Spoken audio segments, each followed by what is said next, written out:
நன்றிகள்.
பஞ்சபூதங்களால் ஆன நம்ம உடம்புல 10 கருவிகள் இருக்கு.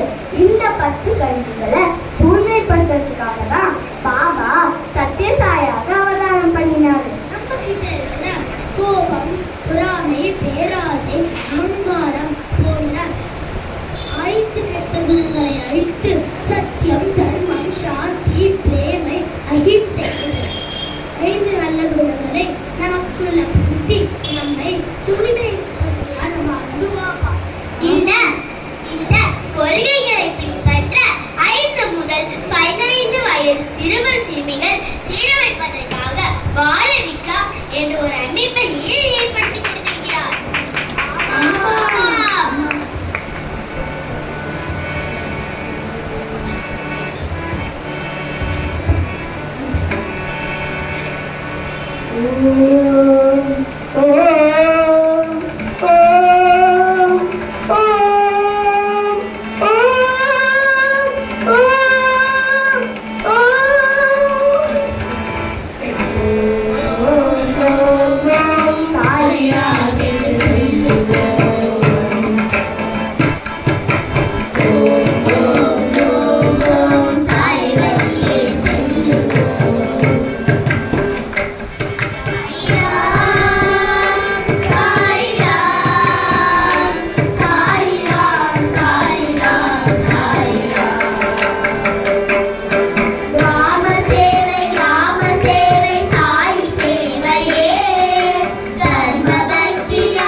லக்ஷ்மி ஸ்வரூபமாக 16 செல்வங்கள் கொடுத்தார். மக்கள் சேவையை மகேசன் சேவை.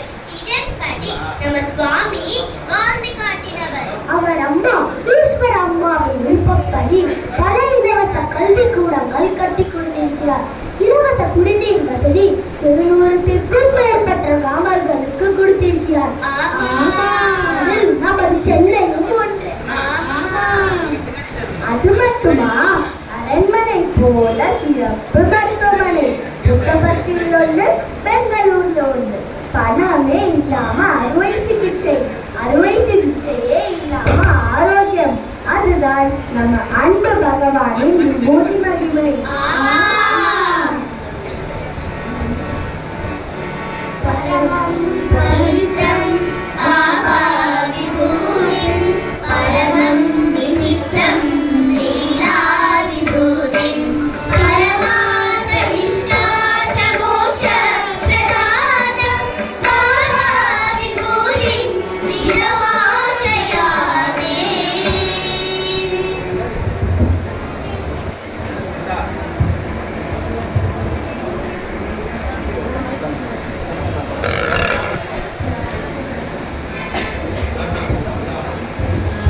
சுவாமியின் கமலமலர் பாதங்களை நெஞ்சிலிருத்தி சுவாமியின் 100 ஆண்டுகள் பிரேம பிரவாகத்தை சொல்லிலிருத்தி எங்களின் பட்டணங்களை பிள்ளை ஏற்றி பாட வந்துள்ளோம். இந்த அண்ட சராச்சரங்களை எல்லாம் படைத்த அந்த பரம்பொருள் மனித உருவெடுத்து அவதாரமா வருவதற்கு நோக்கம் உண்டு. முதல்ல திரேதாயுகத்துல ராமாவதாரம். ஒரு சொல், ஒரு வில், ஒரு இல். அடைக்கலம்னு அடி அடைஞ்சவங்களுக்கு அரண், அவரே அரண். அடுத்த துவாபர யுகத்துல கிருஷ்ணாவதாரம். தர்மம், க்ஷேமம், மோட்சம். சரணத்தை சரணடைஞ்சவங்களுக்கு சரணாகதி, அவரே தருவார் சரணாகதி. அடுத்தது கலியுகம். கலிகாலம், அதர்மம் நிறைஞ்ச கலிகாலம். அதெல்லாம் சரிதான்.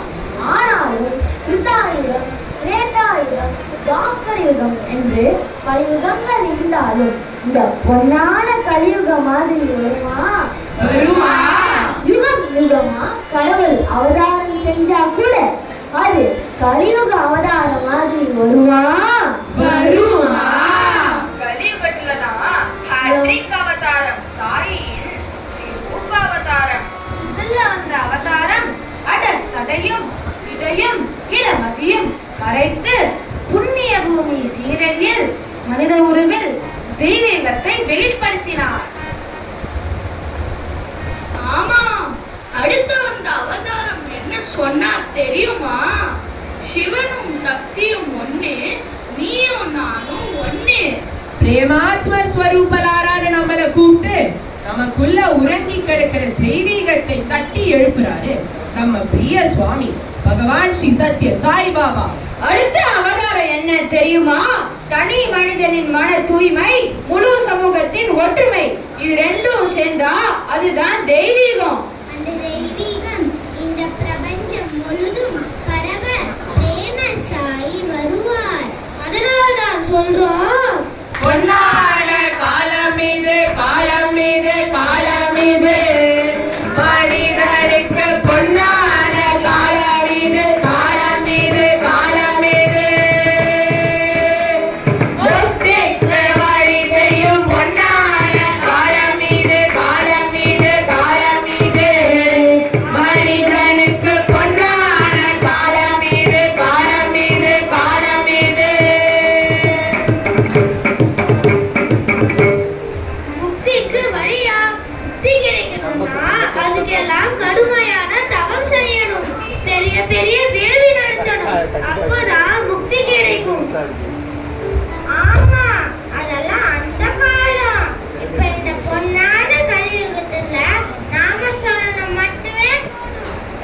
அதனாலதான் சொல்றோம், சாய் சாய் சாய் நாமம் நாமம் சொன்னால் போதும், நாமம் சொன்னால் போதும், நெஞ்சில் சேர்ந்த நெஞ்சம் போகும், உள்ளம் சுத்தமாகும், உள்ளம் சுத்தமாகும், உள்ளம் சுத்தமான பின்னே சித்தம் என்னவாகும், சித்தம் என்னவாகும், சித்தி புத்தி சீராய் மாறி ஞானம் உள்ளே தோன்றும், ஞானம் உள்ளே தோன்றும், ஞானம் கண்ட சித்தத்துள்ளே காட்சி என்ன தெரியும், என்ன காட்சி தெரியும், ஞானம் கண்ட சித்தத்துள்ளே காட்சி என்ன தெரியும், என்ன காட்சி தெரியும், அருவும் உருவும் இரண்டும் காண ஆத்மாராமன் தெரியும், சாயி ராமன் தெரியும்.